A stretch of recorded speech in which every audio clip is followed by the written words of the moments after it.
सुरू केलंय सर. हा, सर्व श्रोत्यांना नमस्कार. मराठी विज्ञान परिषद आणि यशवंतराव चव्हाण प्रतिष्ठान मुंबई यांच्या संयुक्त विद्यमाने गेली 5-5.5 वर्षाची विज्ञान गंगा व्याख्यानमाला सुरू आहे. त्यातलं आजचं 66वं पुष्प आहे. आणि हे पुष्प गुंफण्यासाठी जे आयुष्यभर पॉलिमर जगले असे श्रीयुत अनिल केळकर वक्ते म्हणून आपल्याला लाभलेले आहेत. अनिल केळकर यांनी IIT कानपूर मधून 1975 साली केमिकल इंजिनिअरिंग केलं. त्यानंतर त्यांनी 40 वर्ष नोकरी केली. त्यातील 38 वर्ष ते रिलायन्स उद्योग समूहामध्ये होते आणि तिथे ते उच्च पदावरूनच निवृत्त झाले. रिलायन्सच्या पॉलिएस्टर विभागात प्रोजेक्ट इंजिनियर म्हणून सुरुवात करून उत्पादन, प्रकल्प इत्यादी कामाचा अनुभव त्यांनी संपादन केला. निवृत्तीच्या वेळी ते पॉलिएस्टर विभागाच्या संशोधन आणि तंत्रज्ञान विभागाचे प्रमुख होते. त्यानंतरही काही वर्ष ते रिलायन्सचे सल्लागार होते.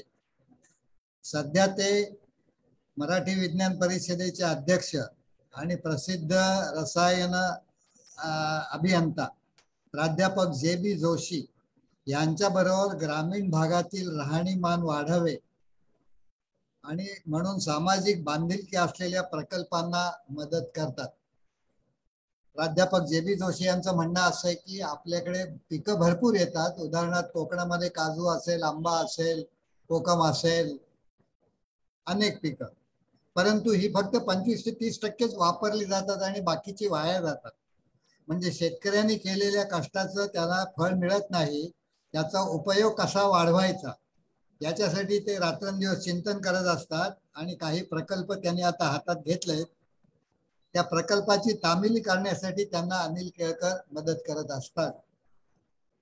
विज्ञान गंगा व्याख्यानमाला गेली 5.5 वर्ष चालू आहे आणि याच्यामध्ये आजवरती अनेक शास्त्रज्ञ आणि तंत्रज्ञ यांनी आपला सहभाग नोंदवलेला आहे.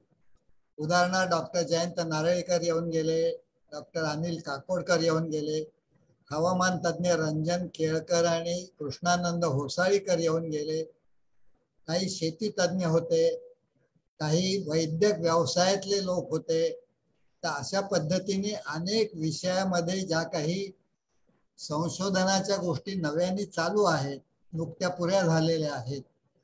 उदाहरणार्थ गुरुत्वीय तरंग या बाबतीमध्ये संजय धुरंधर यांनी फार महत्वाचा सहभाग जागतिक स्तरावरती गाजवला. पुण्याच्या आयुकामध्ये ते संशोधक म्हणून काम करतात. ते जाहीर झाले 2 महिन्यामध्ये आपण या संजय धुरंधर यांचं व्याख्यान विज्ञान गंगा व्याख्यानमालेमध्ये करू शकलो. तर अशा पद्धतीने ही विज्ञान गंगा व्याख्यानमाला ही सातत्याने नाविन्याचा शोध घेत राहिलेली आहे. पॉलिएस्टर टेक्नॉलॉजी म्हणजे काय, ह्या नावावरून आपल्याला काही समजत नाही, परंतु आता अनिल केळकर जसं बोलत जातील आणि त्याची माहिती आपल्याला देतील, व्यवहारामध्ये आपण त्याचा कसा उपयोग करतो हे आपण ऐकू, तेव्हा लक्षात येईल की अरे रोज आपण हे जगतो, फक्त आपल्याला ते माहीत नव्हतं. तेव्हा मी आता श्रीयुत अनिल केळकर यांना विनंती करतो की त्यांनी आपलं व्याख्यान सुरू करावं. धन्यवाद. धन्यवाद. यशवंतराव चव्हाण प्रतिष्ठान आणि मराठी विज्ञान परिषदेने या भाषणासाठी आमंत्रित केलं म्हणून त्यांचे धन्यवाद आधी. आणि आता मी माझा स्क्रीन शेअर चालू करत आहे, प्रेझेंटेशन चालू करत आहे. दिसतंय का व्यवस्थित?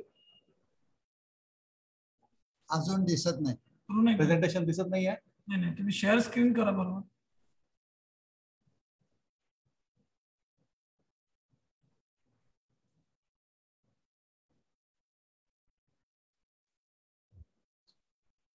हा, आता दिसेल. आता दिसतंय? हो हो, होय होय. ओके.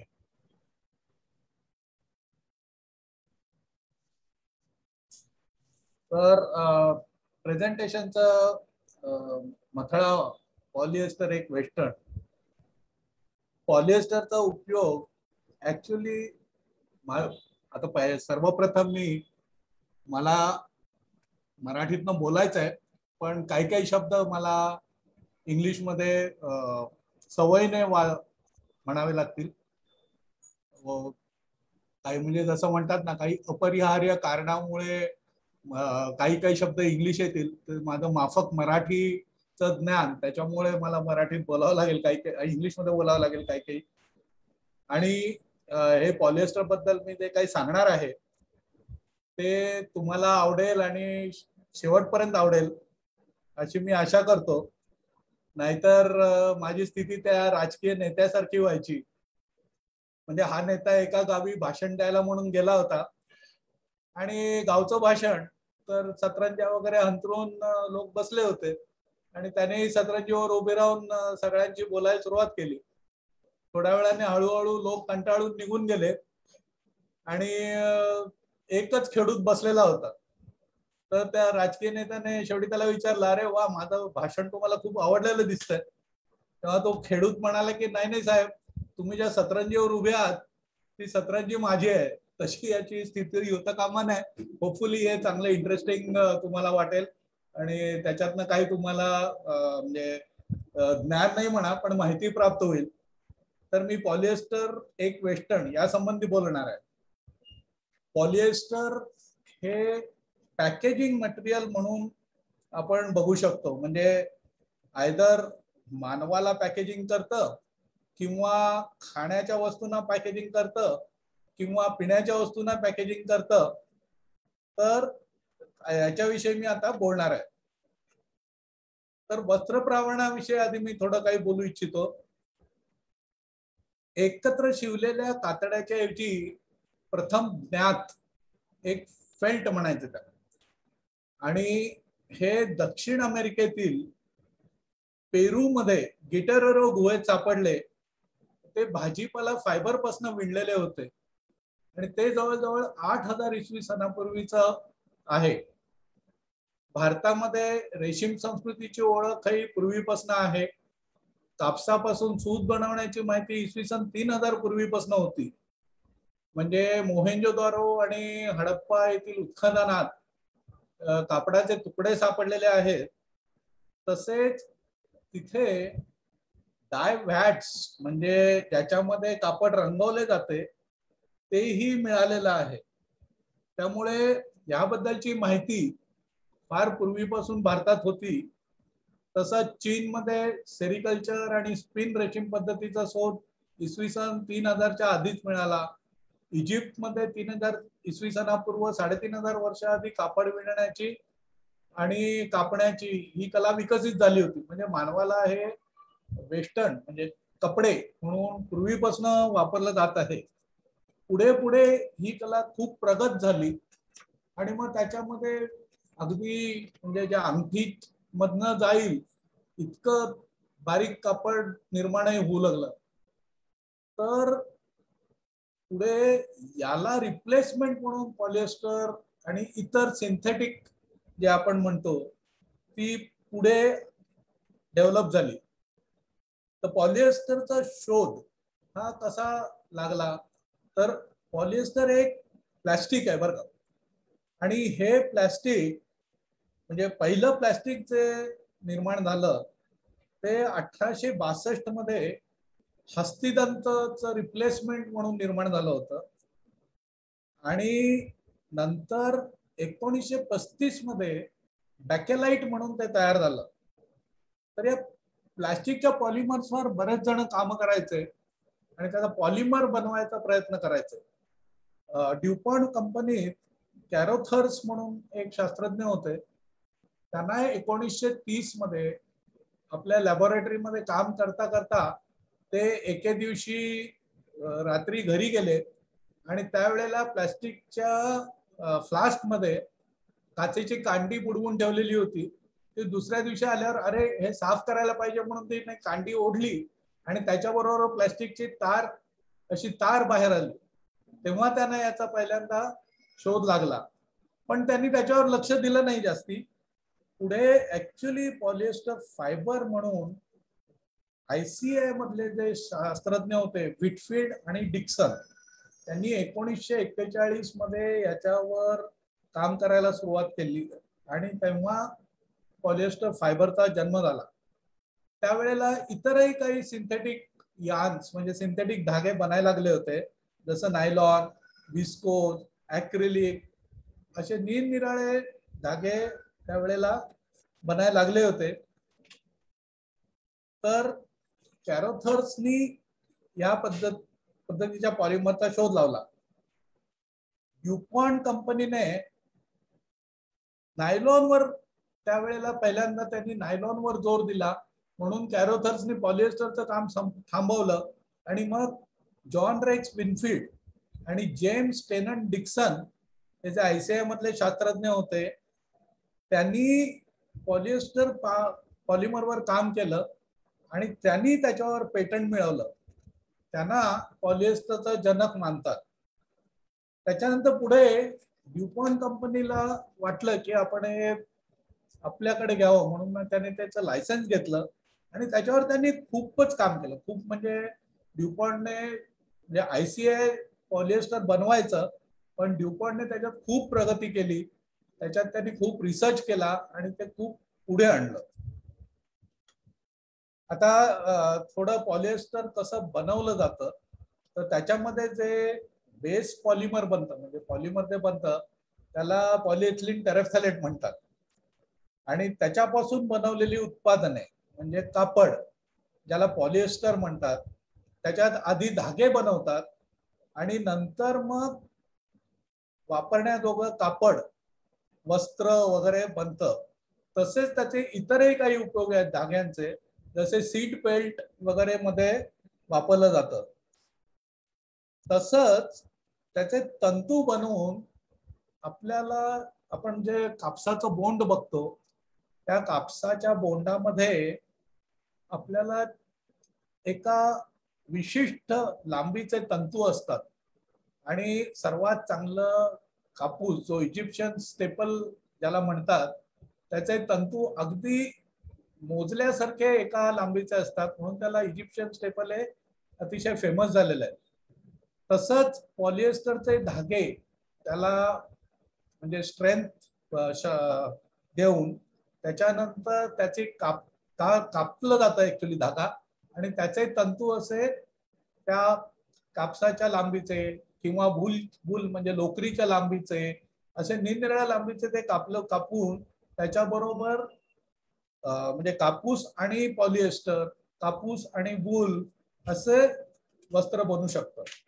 तसंच त्याला पॅकेजिंग उत्पादनं ज्याला PET म्हणतात, त्याच्याप्रमाणे त्या PETच्या बाटल्या म्हणजे आपण जे पॅकेजिंग बघतो ना बाहेर, कोको कोलाच्या बाटल्या म्हणा किंवा कोल्ड्रिंकच्या बाटल्या, इव्हन औषधांच्या बाटल्या, कुठल्याही प्रकारच्या बाटल्या पॉलिएस्टरने आता बनतात.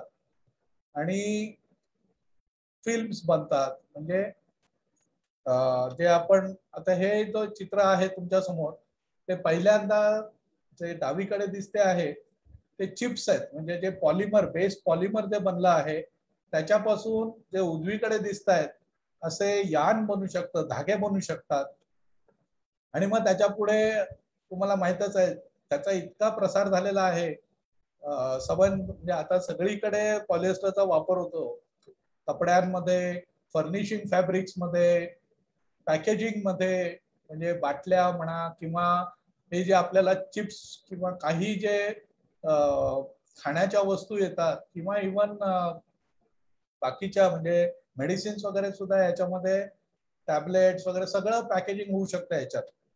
आणि याच्यात टेप्स बनतात, एक्सरे फिल्म्स बनतात, कॅसेट्स बनतात. तर हे सगळं आपल्याला पॉलिएस्टर मध्ये मिळतं.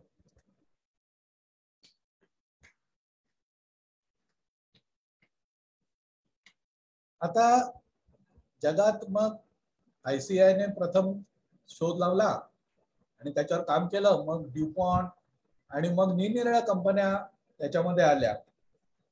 तर आपल्याला सगळ्यांना टेर्लिन हे नाव माहीतच असेल, ते ICIचं ब्रँड नाव होतं टेर्लिन म्हणून. तसंच ड्युपॉन्टचं ब्रँड नेम डेक्रॉन होतं. अमेरिका वगैरे साईडला सगळीकडे डेक्रॉन पॉलिएस्टर म्हणायचं. जॅपनीज कंपनी टोरेचं brand name Tetoron, French company होती एक रोनेपोलेंक म्हणून, त्याचं ब्रँड नेम टेरगाल होतं. आणि हेक्स्ट ही जर्मन कंपनी जी आहे त्यांचं ब्रँड नेम ट्रेव्हिरा होतं. तर अशा या निरनिराळ्या मोठ्या कंपन्या हे पॉलिएस्टर बनवायच्या आणि स्वतःच्या ब्रँड नेम खाली त्याची प्रॉडक्ट्स मिळायचे. पण हळूहळू पाश्चिमात्य देशांनी कॉस्टच्या म्हणजे ऑपरेशन कॉस्टमुळे आणि जसं चीन आणि व्हिएटनाम आणि भारत हे इकडच्या देशांनी पॉलिएस्टर बनवायला सुरुवात केली, तेव्हा त्यांनी हळूहळू त्याच्यातल्या हे जे यार्न आणि स्टेपल जे आहे त्याच्यातनं त्यांनी अंग हळूहळू काढून घेतलं. म्हणजे आता रोनपोलांचं नावही नाही किंवा हेक्सचंही नाव खूप कमी आहे. त्यांचा ट्रेव्हिरा ब्रँड जो आहे तो फायर रिटार्डंट म्हणून अतिशय फेमस आहे जगामध्ये. तर याच्यामध्ये भारताची कहाणी साधारण 1960, 65, 70च्या दरम्यान सुरू झाली असं म्हणता येईल. आणि त्यावेळेला लायसन्स राज होतं. लायसन्स राज म्हणजे सरकारकडनं कंपल्सरीली तुम्ही एवढंच उत्पादन करू शकता वर्षाला असा नियम होता. कारण सरकारला जितक्या जास्ती फॅक्टरी जितक्या जास्ती ठिकाणी लागेल त्याचा त्या सोशलिझमचा कल होता त्यावेळेला. आणि नंतर मग पहिलं हे सगळे 6,000 टनाचे प्लांट असायचे. मग त्यावेळेला म्हणजे जे उद्योगपती होते त्यांचा असा कल होता की जितकं जमेल तितकं सेकंड हँड इक्विपमेंट आणायचं, कोणीतरी एखादा कन्सल्टंट टेक्नॉलॉजिस्ट म्हणून वापरायचा आणि मग 6,000 टनाचं उत्पादन करायचं. आणि त्यावेळेला किमती भरपूर होत्या आणि ते सगळं विकलं जायचं व्यवस्थित. पुढे सगळ्या या बॅच प्रोसेसेस होत्या. म्हणजे प्रत्येक स्टेजला त्याच्यात खंड असायचा. म्हणजे पहिल्यांदा पॉलिएस्टर बनवलं की चिपला थांबायचं, मग चिप घेऊन स्पिन करून तिथे थांबायचं. तर याच्यामुळे एकतर प्लांट कपॅसिटी छोट्या होत्या आणि बॅच प्रोसेसेस, त्यामुळे त्याची ऑपरेटिंग कॉस्ट हळूहळू म्हणजे परवडायला प्रॉफिट त्याची कमी झाली असं म्हणू आपण. ऑपरेटिंग कॉस्ट जास्ती असायची, त्यामुळे मोठे मोठे प्लांट जसे यायला लागले तसं तसं त्यांचं प्रॉफिट कमी व्हायला लागलं आणि मग आणखी मोठे मोठे प्लांट्स आले. म्हणजे रिलायन्सने पहिला प्लांट जो लावला 81-82 मध्ये, त्याचं जे प्रोडक्शन होतं ते वर्षाला 20,000 टन होतं, बाकीच्यांचं 6,000 टन. आणि मग पुढे पुढे आणखी मोठे मोठे प्लांट्स येत गेले, कंटिन्युअस प्लांट्स म्हणा. आणि आता एका प्लांट मध्ये दिवसाला साधारण 1,500 टन मटेरियल बनू शकतं. रिलायन्सची एकच साईट आहे हजीरा, जिथे तिथलं प्रोडक्शन जे पूर्वी 6,000 टन वर्षाला बनायचं एकेका फॅक्टरीचं, तिथे त्या फॅक्टरीचं तेवढं प्रोडक्शन 2 दिवसात बनतं. म्हणजे ही टेक्नॉलॉजी केवढी प्रोग्रेस झाली हे तुम्हाला लक्षात येईल. आता पॉलिएस्टरचं एवढं महत्व का वाढत गेलं, तर पॉलिएस्टरचे अनेक उपयोगी गुणधर्म आहेत. एक म्हणजे ते पटकन वाळतं, चुरगाळत नाही. जर तुम्ही शर्ट नीट धुतला तसा बादलीत बुडवून आणि हँगरवर लावलात तर त्याला इस्त्री पण करायची गरज नाही. धुवायला सोपं आहे, टिकायला खूप चांगलं आहे. म्हणजे वर्षानुवर्ष त्याला काही होत नाही. मला अजूनही आठवतं, माझ्या एका मित्राची बायको, तिला कुठे लग्नाला जायचं होतं म्हणून तिने आपल्या बासनात गोंधळलेली सिल्कची साडी काढली आणि मग लक्षात आलं की ती साडी कसरीने खाल्ली आहे. मग धावपळ चालू. पॉलिएस्टरचं तसं होणार नाही कधी, टिकायला ते चांगलं आहे, त्याचा रंगही टिकून राहतो. म्हणजे जर आपण बघितलं तर कापसाचे जे आपले कपडे असतात त्याचा वरचा रंग हळूहळू फिकट होत जातो, पण पॉलिएस्टरमध्ये तसं होत नाही. इतर धाग्यांच्या तुलनेत ते स्वस्त आहे. म्हणजे नायलॉन पेक्षा तर पॉलिएस्टरची किंमत अर्धी आहे जवळजवळ.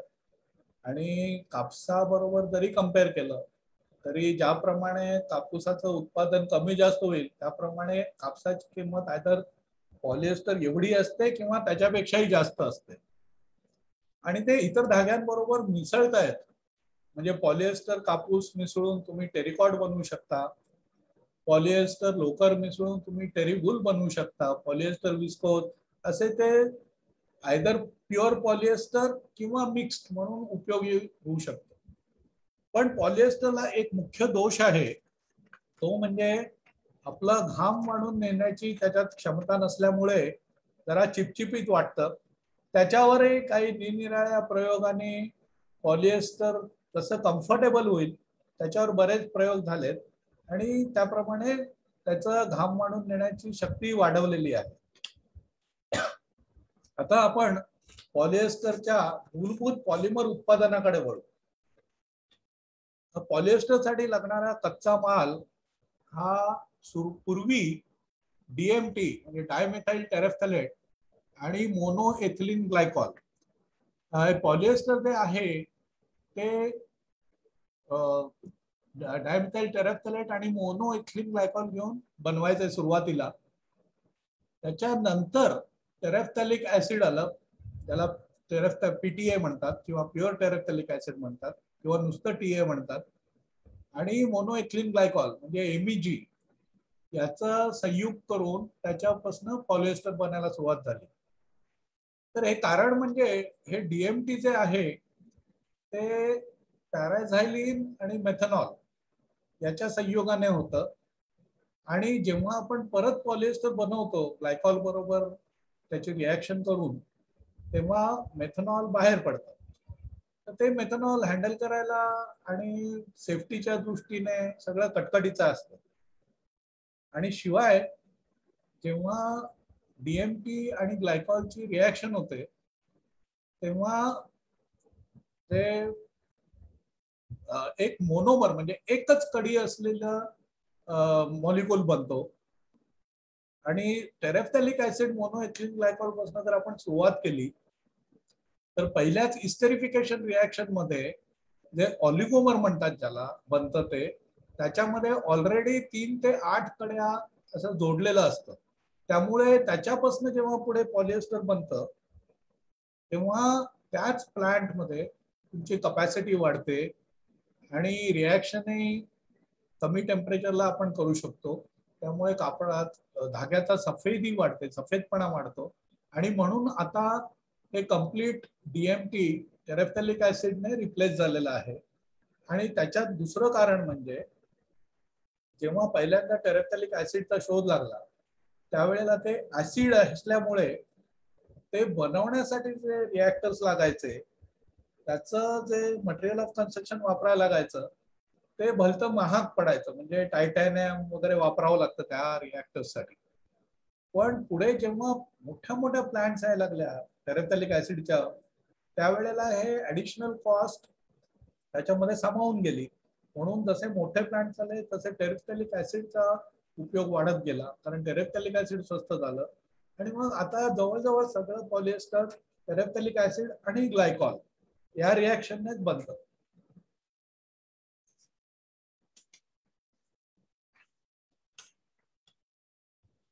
तर हे या स्लाइड मध्ये तुम्ही पॉलिएस्टर कसं बनतं ते मी दाखवलेलं आहे.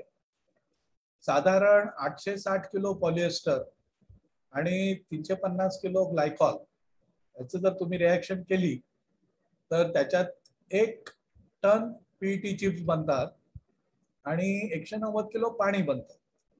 हे पाणी पुढे त्याच्यामध्ये जो थोडा ग्लायकॉलचा अंश वगैरे असेल त्यामुळे एफ्लुएंट ट्रीटमेंट प्लांटमध्ये प्रोसेस करून आपण ते पाणी बाहेर टाकून देऊ शकतो, त्याच्यावर कंप्लीट प्रोसेसिंग करू.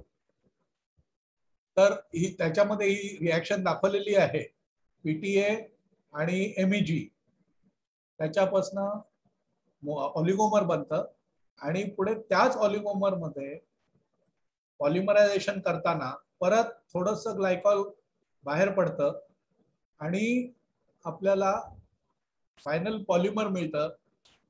हे पॉलिमर त्याची चेन लेंथ जी म्हणतात आपण म्हणजे त्याचे जे मॉलिक्युल्स असतात ते साधारण 25,000 मॉलिक्युल्स एकत्र येऊन मग त्याची चेन लेंथ बनते. नाही त्याचं मॉलिक्युलर वेट 25,000 असतं मॉलिक्युल्स जवळजवळ 150 वगैरे असे येऊन त्याची चेन लेंथ होऊ शकते. तर पॉलिएस्टर रासायनिक प्रक्रियेसाठी लागणाऱ्या गोष्टी कुठल्या आहेत? त्या रिएक्टरसाठी कॅटलिस्ट वापरावा लागतो, उत्प्रेरक. म्हणजे मेटल ऑक्साईड, अँटीमनी ट्रायऑक्साईड अशी निरनिराळी मेटल्स वापरू शकतो आपण. त्याला तापमान म्हणजे 275 डिग्रीच्या वर ही रिॲक्शन होते आणि ती रिॲक्शन त्याच्यासाठी बाहेरनं उष्णता पुरवावी लागते. आणि त्याच्यातलं ग्लायकॉल जसं मी आधी सांगितलं त्याप्रमाणे ग्लायकॉल काढून टाकावं लागतं. आणि ते ग्लायकॉल जसं जसं पॉलिएस्टर बनत जातं तसं तसं ते दाट होत जातं आणि त्यामुळे त्याच्यातनं ग्लायकॉल काढणं कठीण होतं. म्हणून पॉलिमरायझेशन रिॲक्टर मध्ये ॲजिटेटर जो अगदी स्लो स्पीडला चालतो पण खूप सरफेस एरिया जनरेट करतो की ज्याच्यातनं ग्लायकॉल काढता येईल सहज. आणि त्याचं म्हणजे एक साधारण असं जरा अनुचित उदाहरण आहे. आपण घरी जी बासुंदी बनवतो ना त्याच्यामध्ये आपण दुधातलं पाणी बाहेर काढत असतो. तुम्ही हलवाई वगैरे बघितले असतील, ते जोर जोरात मोठा धरा घेऊन त्या कढईत हलवत असतात की सरफेस एरिया एक्सपोज व्हावी आणि पाणी निघून जावं. पॉलिस्टर ते साधारण तसंच आहे. त्याचा जसा दाटपणा वाढत जातो म्हणजे रिॲक्शन जशी प्रोसीड होते पुढे, मग त्याच्यातलं ग्लायकॉल काढून टाकण्यासाठी निर्वातीकरणाची गरज लागते. म्हणजे व्हॅक्युम साईडला जावं लागतं आणि अगदी 1 मिलीमीटर 2 मिलीमीटर मर्क्युरी एवढ्या प्रेशरला ती म्हणजे व्हॅक्युमला राहतं, मिनिमम व्हॅक्युमला ती मॅक्सिमम व्हॅक्युमला ती रिॲक्शन होत राहते. ही प्रक्रिया करताना आपल्याला काही गोष्टींचा सांभाळाव्या लागतात. जर हे टेम्परेचर 275 280 रिॲक्शन काय 300 310 ला पडू शकते आणि कधी कधी प्रोडक्शन वाढवण्यासाठी जर टेम्परेचर वाढवत गेले तर मग ते पॉलिएस्टर पिवळं व्हायला लागतं. उष्णतेमुळे त्याचं डिग्रेडेशन होतं आणि मग ते पिवळं व्हायला लागतं. तसंच आणि पिवळं झालं की त्याची मजबूती कमी होते, म्हणजे ते ब्रेक सुद्धा होऊ शकतं. आणि शिवाय ऑक्सिजन जर घुसलं म्हणजे निर्वात वेसलमध्ये जर ऑक्सिजन लीक झालं तर त्या ऑक्सिजनच्या कॉन्टॅक्टमध्ये आल्यामुळे पॉलिएस्टरचं डिग्रेडेशन होतं आणि त्याची स्ट्रेंथ कमी होते. त्यामुळे या गोष्टी अतिशय पाळाव्या लागतात की त्याच्यामध्ये टेम्परेचर वाढणार नाही, त्याच्यामध्ये हवा जाणार नाही. पाहिजे तर नायट्रोजन वापरला जातो की नायट्रोजन जाऊ दे पण हवा नको, म्हणून शक्यतोवर सगळीकडे हवा म्हणजे ऑक्सिजन अवॉइड करायचा प्रयत्न होतो.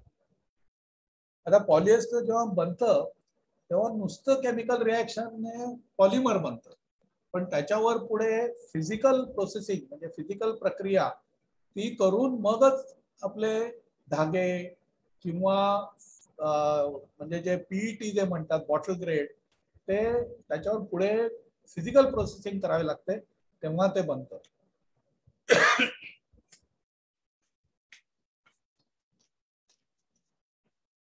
हे जे आहे ते मी एक छोटा ब्लॉक डायग्राम दाखवलाय की पहिल्यांदा पीटीए आणि ग्लायकॉल याची स्लरी बनवली जाते आणि मग ती स्लरी हिस्टेरिफायर मध्ये जो त्याचं टेम्परेचर साधारण 270च्या आसपास असतं तिथे घातली जाते. त्याच्यातनं जे वरती पाणी येतं ते पाणी सेपरेट केलं जातं, जे ऑलिगोमर बनतं. त्याच्यामध्ये आणखी काही ऍडिटिव्ह कॅटलिस्ट घालून मेन प्री पॉलिमरायझरला जातं, म्हणजे पॉलिमरायझेशनची पहिली स्टेप. त्याच्यानंतर ते फायनल फिनिशर म्हणजे ज्याच्यामध्ये फायनली त्याचा पाहिजे तो दाटपणा पाहिजे ती विस्कॉसिटी येते ती या फिनिशर मध्ये येते. तिथून ते पंप्सनी आयदर चिपला बनवतात किंवा आता डायरेक्ट स्पिनिंग म्हणजे धागे बनवण्यासाठी पाठवलं जातं. तर टेक्सटाईल इंटरमिजिएट उत्पादनामध्ये पॉलिमरचे रूप हे अखंड धागे आणि कट फायबर आता हे जे पॉलिएस्टरचे स्पिनिंग ते मी म्हटलं त्याचा मी स्लाइड दाखवत आहे आता. तर हे जे वरती दिसत आहे याला स्पिनिंग ब्लॉक म्हणतात. आणि त्याच्या वरती मोल्टन पॉलिमर, वितळलेले पॉलिमर असतं, ते पंप केलं जातं आणि त्याच्या आधी एक छोटा पॅक असतो म्हणजे फिल्टर टाईप, त्याच्यातनं ते फिल्टर करून पुढे अतिशय छोटी भोकं असलेल्या या प्लेट मधनं, ज्याला स्पिनरेट म्हणतात, त्यातून ते पॉलिएस्टर असं मोल्टन पाठवलं जातं. म्हणजे जसं आपण काय म्हणू, नूडल्स वगैरे जसे आपण बनवतो ना त्या टाईप. आणि हे मोल्टन पॉलिमर पुढे त्याच्यावर कंडिशन्ड हवा घालून म्हणजे कोल्ड एअर घालून ते मोल्टन पॉलिमर फ्रीज केलं जातं आणि मग ते धागे आपल्याला पुढे प्रक्रियेसाठी वापरता येतात. तर ते धागे खाली येतात आणि तोपर्यंत त्याचं धाग्यात रूपांतर झालेलं असतं. मग ते वाइंडर्सवर ट्यूब्स मध्ये वाइंड केले जातात. वाइंड म्हणजे गुंडाळले जातात. या वाइंडर्सवर गुंडाळताना त्याचा स्पीड जवळजवळ 3000 metre per minute, 3200 metre per minute एवढा असू शकतो. म्हणजे साधारण 180 किलोमीटर तासाला असं स्पीडने ते धागे सगळे त्याच्यावर वाइंड केले जातात. पुढे त्या धाग्यांना जर तुम्ही असा हात लावलात तर अतिशय गुळगुळीत आणि त्याच्यामध्ये इतकी स्ट्रेंथ नसते, ते खेचले जाऊ शकतात पाहिजे तेवढे. तर त्याच्यासाठी आणखी एक टेक्स्चरायझिंग म्हणून स्टेप आहे, ज्याच्यामध्ये ते धागे खेचले जातात, त्याला गरम कंडिशन मध्ये खेचले जातात, त्याला आणखी ट्विस्ट दिलं जातं. तर ते या टेक्स्चरिंग मशीन मध्ये होतं. म्हणजे या बाजूला उजव्या बाजूला तुम्ही बघा तर ते बॉबिन्स माउंट केले आहेत, त्याच्यातनं धागे वरनं हीटर्स मधनं ओढले जातात, ट्विस्टिंग केलं जातं आणि मग ते परत या बॉबिन्सवर गुंडाळलं जातं आणि हा बॉबिन्स पुढे मग विणण्यासाठी किंवा निटिंग करण्यासाठी वापरल्या जातात.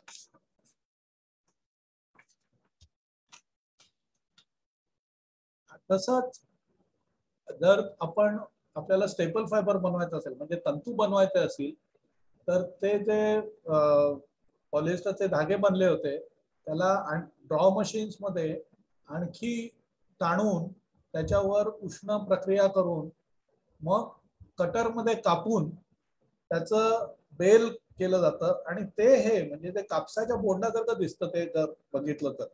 आणि मग ह्याचं आयदर 100% पॉलिएस्टर किंवा कापसात मिक्स करून जसं आधी सांगितलं तसं टेरिकॉट, टेरिवूल हे सगळं बनू शकतं.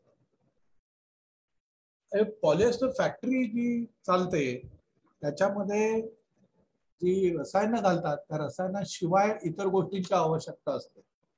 एक म्हणजे वीज पुरवठा अखंड असणं पॉलिएस्टरला फार महत्वाचं आहे. कारण जे मी मगाशी तुम्हाला स्पिनिंग दाखवलं तर इथे धागा एकदा ब्रेक झाला की तो धागा परत या वाइंडरवर पोहोचवेपर्यंत बराच वेळ जातो. आणि अशी स्पिनिंग मशीन मध्ये अशा 32 पोझिशन्स असतात. म्हणजे 32 पोझिशनचे सगळे तुटलेले धागे परत त्या वाइंडरवर चढवायचे, तर त्याला वेळ लागतो, त्याच्यामध्ये वेस्ट निर्माण होतोय. म्हणून वीज पुरवठा अखंड आणि एका फ्रिक्वेन्सीचा म्हणजे समजा आपण जर 50 हर्ट्ज जे आपण म्हणतो त्या फ्रिक्वेन्सीचं देत असलो आणि ती समजा 52 झाली तर सगळ्या पंप्सचा स्पीड वाढतो आणि मग जे पॉलिएस्टर बाहेर येईल धागा त्याची जाडी वाढते आणि मग आपल्याला खादीसारखं कापड मिळेल. त्यामुळे फ्रिक्वेन्सीची अतिशय कंट्रोल करणं आणि अखंड पुरवठा याची फार गरज आहे. वाफेचा उपयोग पॉलिएस्टर मध्ये या निर्वातीकरणासाठी मी जे सांगितलं की ग्लायकॉल काढायला निर्वात करावं लागतात सगळी वेसल, तर त्याच्यासाठी त्याचा उपयोग होतो. जी पॉलिएस्टर वेसल्सना त्या 275, 280, 300 डिग्रीला न्यावं लागतं आणि त्याच्यातल्या ज्या आतमध्ये माल असतो तो गरम करायसाठी म्हणून हॉट ऑइलचा वापर करावा लागतो. म्हणजे हे हॉट ऑइल आधी बॉयलर्स मध्ये गरम करायचं आणि मग प्लांट मध्ये त्याची हीट या वेसल्सना आणि आतल्या मालाला देऊन त्यांचं टेम्परेचर वाढवायचं, असा त्याचा उपयोग होतो. नायट्रोजनचा उपयोग प्राणवायूचा उपसर्ग होऊ नये म्हणून नायट्रोजनचा उपयोग करावा लागतो. की काही लीक झालं त्या वेसलमध्ये तर त्याला नायट्रोजनने कव्हर केलेलं असतं, त्यामुळे नायट्रोजन लीक होईल, प्राणवायू येणार नाही असा आपल्याला त्याचा वापर करता येतो. मग पाणी वगैरे एअर कंडिशनिंग साठी वापरता लागतं. फिनिश तेल हे पॉलिएस्टर जे असतं ना त्याच्यात स्टॅटिक इलेक्ट्रिसिटी निर्माण होऊ शकते मेटल वर जर ते घासलं तर, आणि पुढे जे प्रोसेसिंग होतं त्याच्यामध्ये मेटल रोलर्स वगैरे बरेच असतात, म्हणून त्याच्यावर फिनिश ऑइल लावावं लागतं की जेणेकरून या घर्षणाने त्याचे एक तर त्याचं घर्षण कमी करायचं आणि स्टॅटिक कमी करायचं, याच्यासाठी फिनिश ऑइलचा वापर करावा लागतो.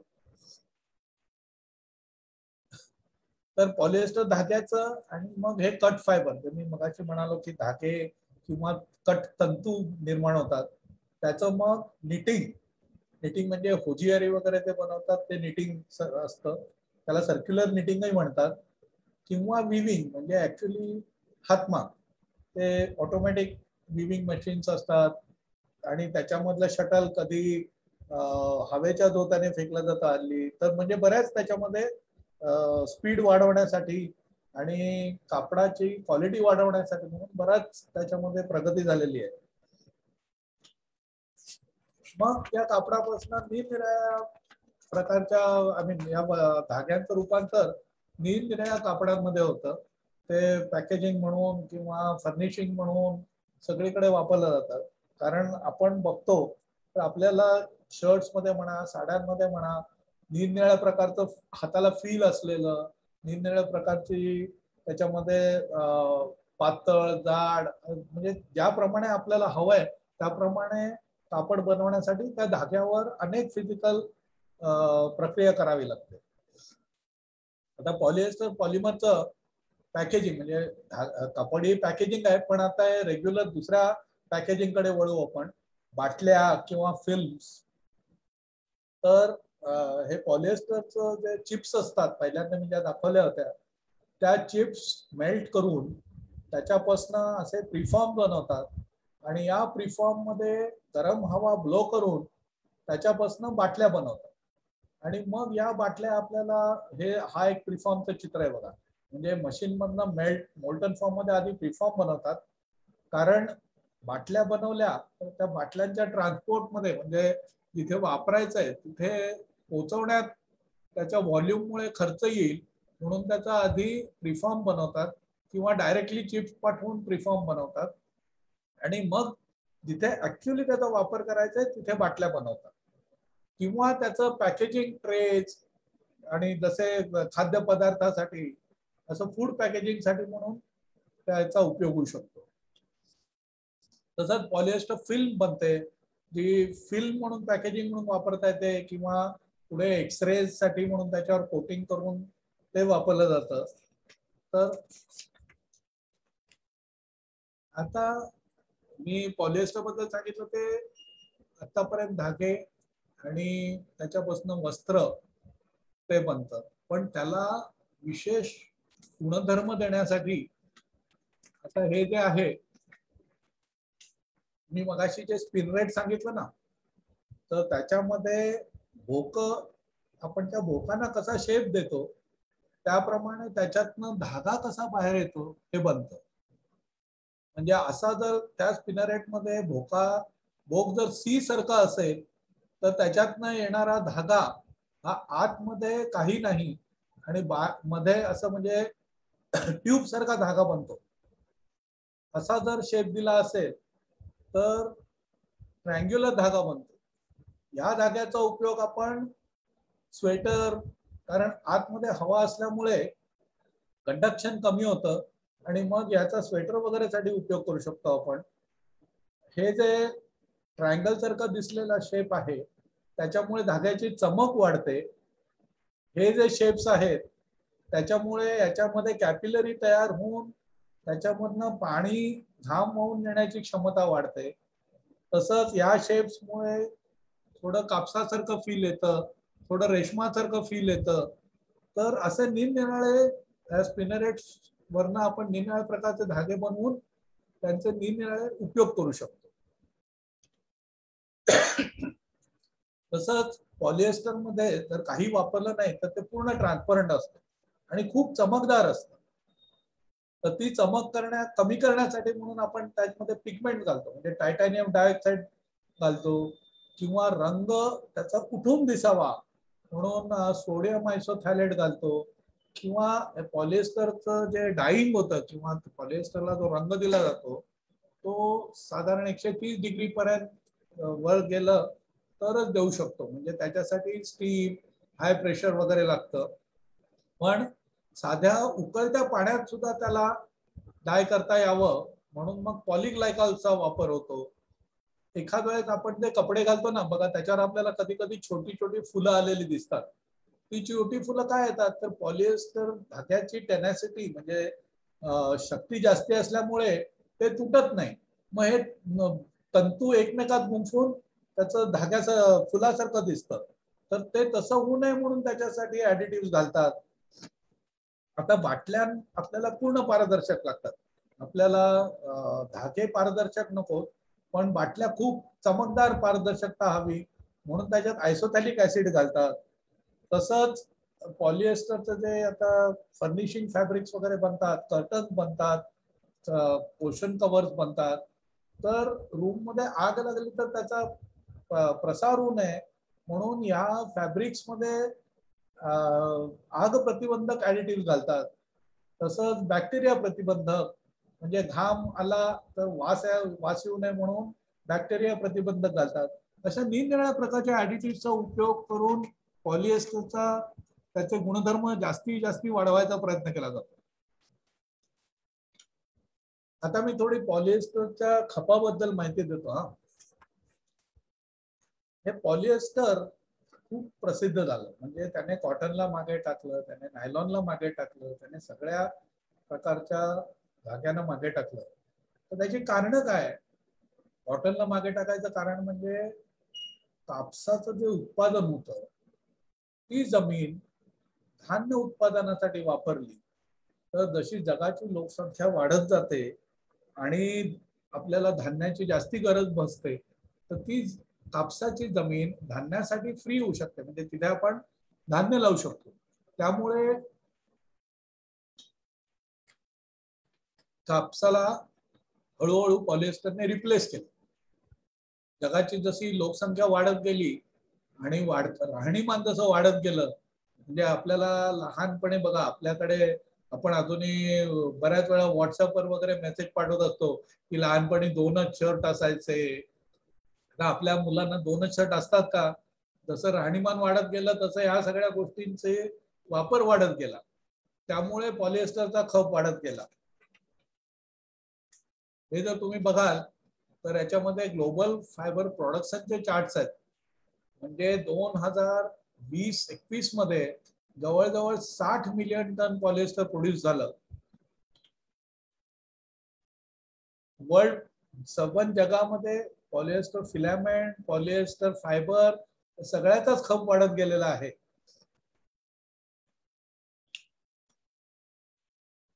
हे जर तुम्ही हा चार्ट बघाल तर याच्यामध्ये निरनिराळ्या धाग्यांचे म्हणजे निरनिराळ्या म्हणजे वस्त्रासाठी जे धागे वापरले जातात त्याचा हा चार्ट आहे. तर हा जो लाल आहे, लाल हे आहे रेष, ती पॉलिएस्टर साठी आहे. कॉटनची हिरवी रेष आहे. तर कॉटनचं प्रोडक्शन थोडं वाढलंय, नाही असं नाही, पण ते फेअरली स्टडी आहे म्हणता येईल. त्यात पॉलिएस्टर जर बघाल तर त्याचं प्रोडक्शन कंटिन्युअसली वाढत गेलंय आणि आणखी पुढे वाढत जाईल असे प्रोजेक्शन्स आहेत. आता हे बॉटल डिमांड आहे, म्हणजे ज्या पॉलिएस्टरच्या बाटल्या बनवल्या जातात त्याचा हा चार्ट आहे. तर 2016 ते 2020 मध्ये जवळजवळ 83 बिलियन बाटल्या बनवल्या गेल्या आणि हा ग्राफ वाढतच जात आहे. कारण जसं जसं लोकांना आता हळूहळू पाण्यासाठी पॉलिएस्टर बाटल्या पाहिजेत किंवा याची अशी सवय वाढत जाते, तसं तसं याचा उपयोगही वाढत जातो आहे. हे पण पॉलिएस्टर फिल्मचा ग्राफ आहे हे वाढवण्याचा. आता पॉलिएस्टर हे बायोडिग्रेडेबल नाही, म्हणजे त्याला बॅक्टेरिया ने त्याचं डिग्रेडेशन किंवा त्याचं ब्रेकिंग करण्यात खूप वर्ष लागतात. पण म्हणून पॉलिएस्टरचा रिसायकलिंग कडे जसं जसं त्याचा वापर वाढत गेला तसा तसा रिसायकलिंगचा त्याच्यावर जास्तीत जास्त काम झालं. आणि पॉलिएस्टर हे एक प्लास्टिक असं आहे ते पूर्णपणे रिसायकल होऊ शकतं. म्हणजे बाटल्यांपासून सुरुवात करून बाटल्या क्लिनिंग, त्याचं मग बाटल्या बेल्स मध्ये भरून आणून त्याचे तुकडे करून मेल्ट करून त्याच्यापासनं परत धागे बनवून त्याच्यापासनं कापड बनवण्याकडे आता भर आहे. आणि म्हणजे मोठमोठ्या फॅक्टरीज केवळ रिसायकलिंग वर चालतात आता.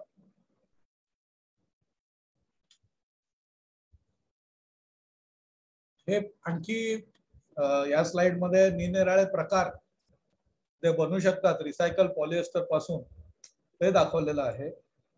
आणि हे ज्याला सर्क्युलर इकॉनॉमी म्हणता येईल की पीटीए ग्लायकॉल पासून सुरुवात करून त्या पॉलिएस्टर वर जर तुम्ही केमिकल प्रक्रिया केली तर परत पीटीए ग्लायकॉल बनू शकतं. एवढं ते कम्प्लीट रिसायकल होऊ शकतं.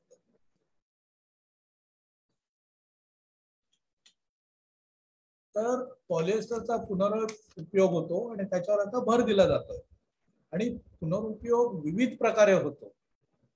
काही जण वस्त्राच्या चिंध्या करून त्या फर्निचर मध्ये वापरतात. बऱ्याच वेळेला आपल्या ज्या फर्निचर मध्ये गाद्या असतात त्या पॉलिएस्टर चिंध्यांपासून भरलेल्या असतात. पॉलिएस्टर बाटल्यांचे तुकडे करून वितळवून फिल्टर करून परत बाटल्या बनवल्या जातात.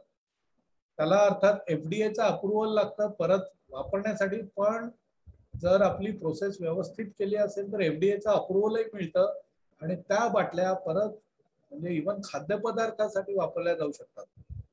त्याच्यामध्ये थोडं ग्लायकॉल घालून त्याचं थोडंसं विघटन किंवा आणखी ग्लायकॉल घालून त्याचं पूर्ण विघटन करू शकतो आणि मग फिल्टर करून पॉलिएस्टर धागे काही बनू शकतो. त्याचा उपयोग हल्ली स्पोर्ट्सवेअर जॅकेट्स याच्यामध्ये होतो आहे. अजूनही त्याच्यामध्ये थोडा प्रॉब्लेम हा आहे की जेव्हा आपण पॉलिएस्टर इतर गोष्टींबरोबर मिक्स करून बनवतो म्हणजे समजा टेरिकॉट तर त्याच्यामधलं पॉलिएस्टर कॉटन त्याच्यामधनं जर आपल्याला पॉलिएस्टर परत हवं असेल तर त्याच्यातलं कॉटन बाहेर काढावं लागतं. आणि ती प्रक्रिया थोडी म्हणजे काय तुम्हाला ऍसिड घालावं लागतं आणि मग त्याची विल्हेवाट नीट लागू शकत नाही. पॉलिएस्टर काढल्यावर ते उरेल त्याची विल्हेवाट कशी लावायची हा एक प्रश्न आहे.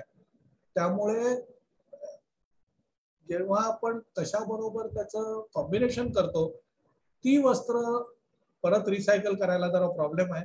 अदरवाईज सबंध पॉलिएस्टरचं रिसायकलिंग होऊ शकतं. अर्थात त्या प्रकारच्या वस्त्रांवरही बराच शोध चालू आहे, बरंच संशोधन चालू आहे की ते कसं पूर्णपणे वापरता येईल परत. आणि मला खात्री आहे की काही दिवसात हा मार्ग नक्की सापडेल की कुठल्याही प्रकारचं वस्त्र घेऊन त्याच्यातनं आपण रिसायकलिंग करू शकू. आता तसं बघायला गेलं ना तर पॉलिएस्टरला आतापर्यंत फक्त 80 वर्ष झाली आहेत बरं का. म्हणजे 1941 ते 2021 80 वर्ष झालेली आहेत फक्त. तर कापसाच्या आणि रेशमाच्या तुलनेत बघायचं म्हटलं तर पॉलिएस्टर अजूनही छोटं बाळ आहे. आणि मला खात्री आहे की त्याच्यामध्ये हळूहळू प्रगती होत जाईल. तसे अनेक नवीन उपयोग अनेक त्याचे प्रॉपर्टीज इम्प्रूव्ह करण्याचं हे सगळं होईल. तर आता मी पॉलिएस्टर टेक्नॉलॉजी बद्दल तुम्हाला एवढं सांगितलं. होपफुली तुम्हाला ते इंटरेस्टिंग वाटलं असेल, त्याच्यातनं तुम्हाला काही उपयुक्त माहिती मिळाली असेल. तर मला जे आज सांगायचं होतं त्याच्या आणि ते तुम्ही आता अर्थात कॉम्प्युटर आहे म्हणल्यामुळे तुम्ही ऐकून घेणार म्हणजे उलटा हे येत नाही त्याच्यातून. पण कसं आवडलं वगैरे ते जरूर कळवा. धन्यवाद. वा केळकर साहेब, तुम्ही आम्हाला या संपूर्ण पॉलिएस्टर इंडस्ट्री मधून फिरवून आणून त्याची गरज काय आहे, ते बनतं कसं, त्याचे उपयोग काय आहेत, त्याच्यापासून अडचणी काय आहेत, त्याच्यावर मात कशी केली जाते आणि केली जाईल, या संपूर्ण प्रक्रियेमधून आम्हाला तुम्ही 80 वर्षाचा फेरफटका 40 मिनिटांमध्ये घडवून आणला. तर हे फार चांगलं भाषण झालं. आणि तुमच्या ज्या स्लाइड्स होत्या त्या अत्यंत सोप्या आणि माझ्यासारख्या कारखान्यामध्ये काम करणाऱ्या मजुराला सुद्धा समजतील इतक्या सोप्या होत्या. तेव्हा आता ह्या बाबतीमध्ये जर कुणाला काही प्रश्न विचारायचे असतील तर ते केळकर सरांना आपण विचारावेत. आता श्रोत्यांसाठी मैदान मोकळं आहे. केळकर सर पीपीटी बंद करा ना जरा. हा,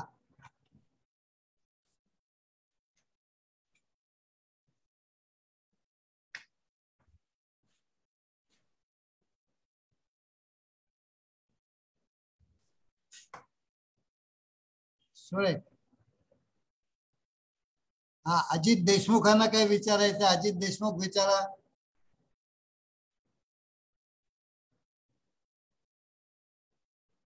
नाही, विनायक मराठे म्हणते त्यांची रिव्हिजन झाली. बरोबर आहे. आणि हे जे मी प्रेझेंटेशन दिलं ना त्याच्यात मला डॉक्टर हब्बू माझे एक सहकारी आहेत त्यांनी चांगली मदत केली.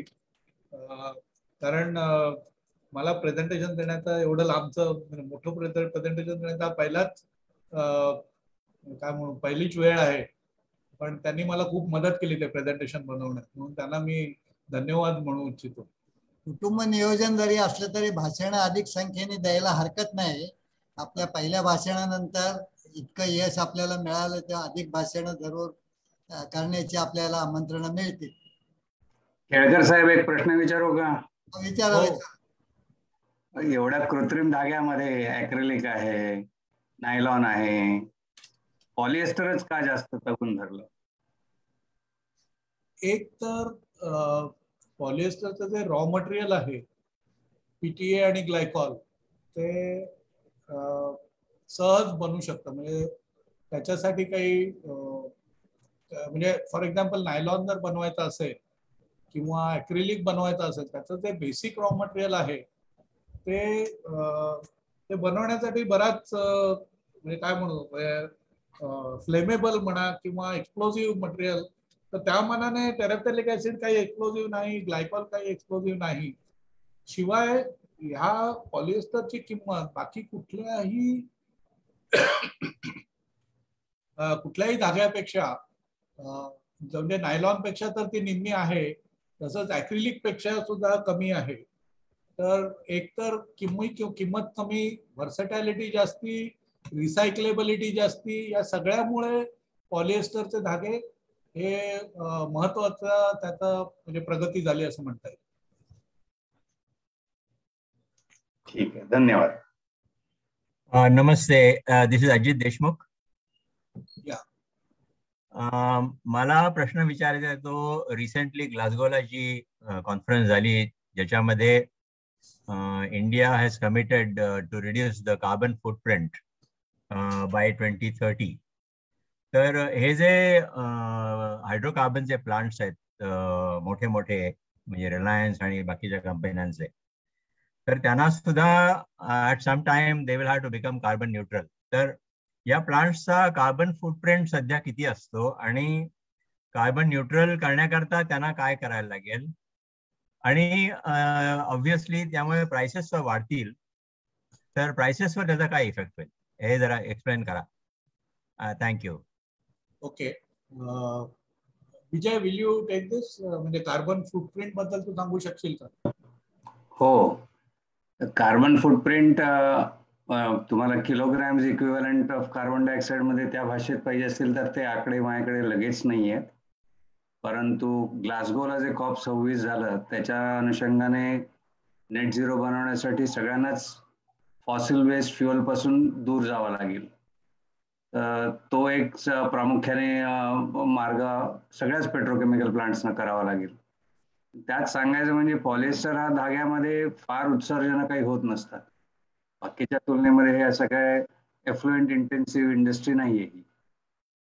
सो त्याच्यामुळे पण तरी सुद्धा जे आहे ते कमी करावं लागेलच.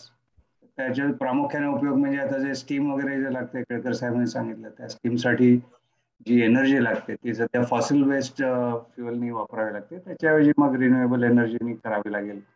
हा म्हणजे सगळ्याच इंडस्ट्रीजना करावा लागणारा मार्ग इथेही अवलंबावा लागेल. हा, जसं डॉक्टर अबू म्हणाले, आता पॅराझायलिन किंवा बेसिक रॉ मटेरियल त्याच्यापासून तर कार्बन डायऑक्साईड फायनली म्हणजे जेव्हा कोणी कपडे जाळतील तेव्हा ते कार्बन डायऑक्साईड बाहेर येणार.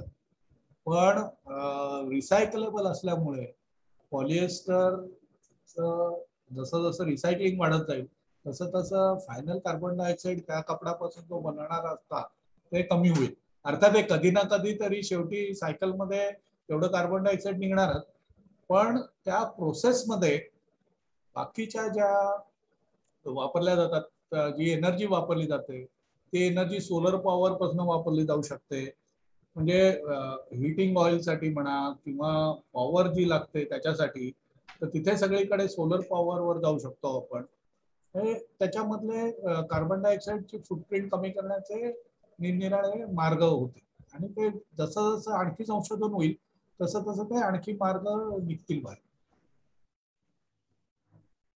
आणखीन कोणाला काही प्रश्न आहेत का?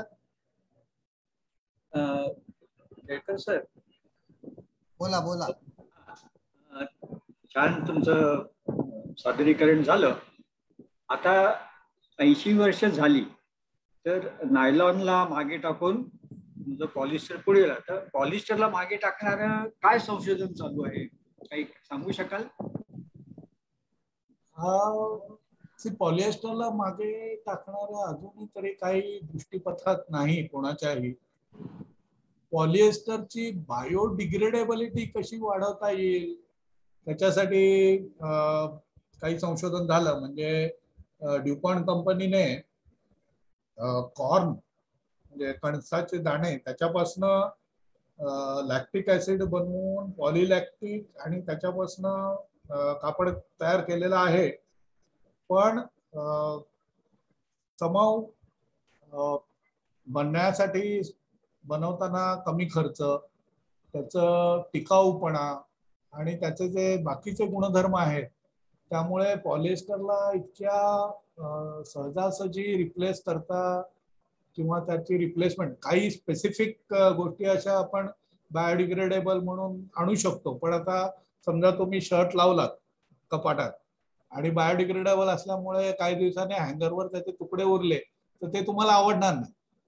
तर त्यामुळे अशा गोष्टींमुळे सगळे गुणधर्म लक्षात घेता आणि स्वस्त प्रोडक्शन कॉस्ट वगैरे त्यामुळे पॉलिएस्टरला रिप्लेस करणं डिफिकल्ट आहे. छान. आणखीन कोणी आहेत का प्रश्न कोणाचे? दिस इज अजित देशमुख अगेन. तुमचं अगोदर प्रेझेंटेशन खूप छान झालं त्याबद्दल हार्दिक अभिनंदन. मला एक पीईटी बद्दल एक डाऊट आहे की पीईटी पाण्याच्या बाटल्यांकरता बऱ्याच लोक वापरतात, पण असा एक क्वेश्चन आहे की is there any health hazard by using PET water bottles and it is preferable to use metal like aluminum or stainless steel water bottles. आणि त्याचं मार्केट आता खूप चेंज व्हायला लागलंय, तर याच्यामध्ये खरं सत्य काय आहे हे सांगू शकाल का? हो सांगू शकतो, पण मी परत विजयला सांगणार आहे कारण विजय याच गोष्टीसाठी ऍक्च्युअली लढतोय सॉर्ट ऑफ कोर्टांमध्ये वगैरे सुद्धा की पॉलिएस्टरवर हे जे ऍक्सेप्ट घेतलं, बेसिकली ऍक्सेप्ट काय घेतला जातो की त्याच्यामधलं जे अँटीमनी वगैरे आहे ते जर पाण्यात आलं तर मग त्याच्यामुळे प्रॉब्लेम, हेवी मेटलमुळे प्रॉब्लेम होऊ शकतात का, किंवा कार्बॉक्सिल ज्याच्यात जे असतं त्याच्यामुळे. तर मी सांगतो विजय तू जरा त्याला रिप्लाय देशील का या प्रश्नाला? हो, केळकर साहेबांनी सांगितल्याप्रमाणे बरोबर आहे. बऱ्याचदा हे अपवाद जे सुरू होतात ते काही काल्पनिक असतात किंवा काही व्हॉट्सअपमुळे वगैरे होत असतात. पीईटी जसं धागापासून म्हणतो तेच एक्झॅक्ट ते केमिकल पीईटी बाटल्यांसाठी असतं. केळकर साहेबांनी एक स्लाइड दाखवली ज्याच्यामध्ये त्यांनी म्हटलं होतं की जेव्हा धाग्याचं जे केमिकल असतं त्याला पॉलिएस्टर म्हटलं जातं, त्याचंच रूपांतर जेव्हा बाटलीमध्ये होतं तेव्हा त्याला पीईटी म्हटलं जातं. तोच मॉलिक्यूल असतो पण त्याचं रूपांतर झालं की त्याचं नाव बदलतं. तर त्याच्यामुळे तेच रसायन असतात. त्या पॉलिएस्टरचे धागे आपण निश्चिंतपणे वापरतो, काही तक्रार किंवा काही भीती न बाळगता. मग बाटली झाल्यानंतर त्याचं का बरं होईल त्याच्याविषयी आक्षेप असं काय असू नये. आणि मुळातच पीटी एमईजी तर आपण मक्यापासून वगैरे पण बनवतात, म्हणजे एवढं सुरक्षित रसायन आहे ते, त्याच्यातून काहीच धोका नसतो. त्याच्यातून. प्रत्येक प्लास्टिक वेगळं असतं. जरी आपण म्हणताना जरी प्लास्टिक म्हटलं तरी जसं आपण दुकानात जाऊन धातू म्हणत नाही, मला धातूची प्लेट द्या म्हणत नाही, आपण स्टीलची प्लेट द्या. आपण धातूची अंगठी द्या म्हणत नाही, आपण सोन्याची अंगठी द्या म्हणतो. जेव्हा धातूकडे येते तेव्हा आपण त्याला नावाने संबोधतो. प्लास्टिकच्या बाबतीत तेवढा सर्व परिचय न झाल्यामुळे आपण सगळ्याच गोष्टींना प्लास्टिक म्हणतो. परंतु चष्म्याचं प्लास्टिक वेगळं, बाटलीचं प्लास्टिक वेगळं, बॉलपेनचं प्लास्टिक वेगळं, असे सगळे प्लास्टिक वेगळे असतात, त्यांचे गुणधर्म वेगळे असतात, त्यांच्या बनवण्याच्या प्रक्रिया वेगळ्या असतात. पीईटी नावाचं जे प्लास्टिक आहे ते अत्यंत सुरक्षित केमिकल पासून बनलेलं असतं आणि त्याचं रूपांतर बाटल्यांमध्ये किंवा फिल्ममध्ये या सगळ्या गोष्टींमध्ये अतिशय त्याला काहीच ऍडिटिव्ह घालावे लागत नाही. त्यामुळे त्याच्यातून बाहेर येण्याचं काही निष्पन्न म्हणजे त्याच्यातून कॅन्सर बाहेर येतो वगैरे असं काही हे सगळं थोतांड आहे, याच्यात काही खरं नाहीये. जागतिक ट्रेडेबल कमोडिटी आहे ते. म्हणजे भारतातलं पीईटी बनलेलं अमेरिकेत सुद्धा जातं, अमेरिकेतलं बनलेलं जपानमध्ये जातं. आता आपल्या सगळ्यांना माहिती आहे अमेरिका तर हा केवढा ज्याला लिटिगस स्टेट म्हणतात, छोटस झालं की कोर्टात केस कर. जर पीईटी मध्ये जर काही वाईट असतं तर एव्हाना सगळ्या पीईटी बनवणाऱ्या कंपन्या त्या कोर्ट केसेसमध्ये नुकसान भरपाई देत देत कोलमडून गेल्या असतात. तसं काही नाहीये आणि तसं भीती बाळगण्याचं काही कारण नाहीये. एक छोटं उदाहरण देऊन हे उत्तर संपवतो. आपल्या पॉलिएस्टर धाग्यांमध्ये जसं केळकर साहेबांनी सांगितलं की रंग निघत नाही बाहेर.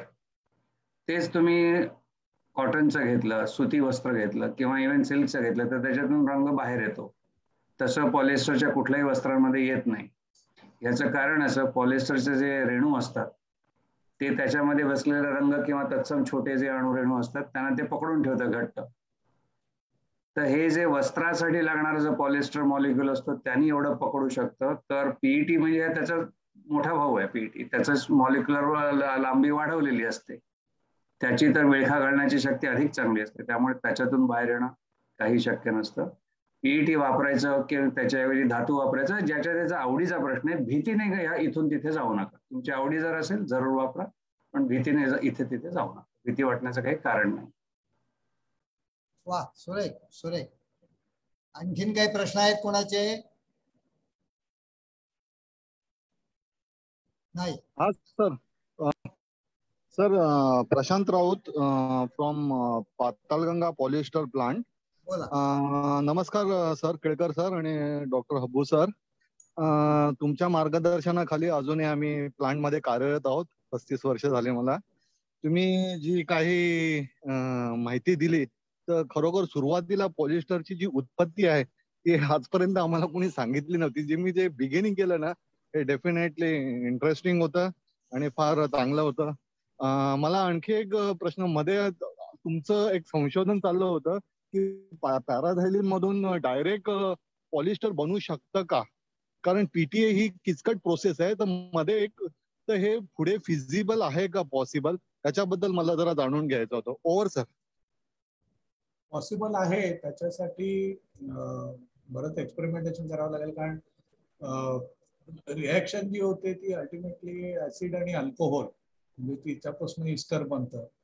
तर ती रिॲक्शन स्टेप पॅराझायलिन मध्ये म्हणजे पीटीए असं सेपरेट पावडर फॉर्म मध्ये न काढता तसंच रिॲक्टर मध्ये, त्याच रिॲक्टर मध्ये पीटीए बनवायचा आणि तिथेच ग्लायकॉल घालायचं गरम, असा एक प्रयत्न चालू आहे आणि होपफुली त्याला काही पुढे येईल तो. म्हणजे मग मधल्या बऱ्याच ज्या म्हणजे आधी पीटीए बनवायचं, मग ते त्याच्यात थंड पीटीए घेऊन ग्लायकॉल घालून परत गरम करायचं, या सगळ्या स्टेप्स अवॉइड झाल्या तर जी उष्णता लागते म्हणजे आधी पहिल्यांदा थंड करायचं मग गरम करायचं, ती स्टेप अवॉइड होईल आणि एनर्जी सेव्हिंग होईल. तर त्याच्यावर प्रयोग चालू आहेत.